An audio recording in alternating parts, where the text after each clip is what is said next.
73 ஆண்டுகள் முடிந்து 74வது ஆண்டுகள் அடியெடுத்து வைக்கும் இந்திய திருநாட்டின் ஒவ்வொரு குடிமகனும் அனுபவிக்கக்கூடிய அந்த சுதந்திர தின நல்வாழ்த்துக்கள் எல்லாருக்கும் தெரிவித்துக் கொள்கின்றேன். கால நேரத்தின் கருதி சிற்றுரையாக முடித்துக் கொள்கின்றேன்.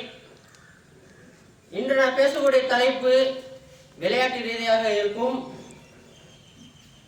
பொதுவாக எல்லா பெற்றோருமே ஒரு சக மாணவன் படிப்பு ரீதியாக பார்க்கும்போது ஒரு உயர்ந்த கல்வியை நோக்கி பயணித்த பிறகு அவனோட வாழ்க்கை தரம் மேம்படணும்.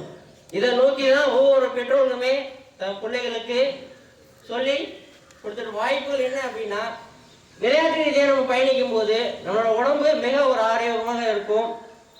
உதாரணத்துக்கு நம்ம ஊர் கூட வாசிகள் கூட ஒரு சில நபர்கள் கூட விளையாட்டு ரீதியில் ஒரு சில சாதனைகள் புரிஞ்சிருக்காங்க. அப்போ இருக்கக்கூடிய பெற்றோர்கள் உங்களை கவனத்தில் கொள்ளுங்க.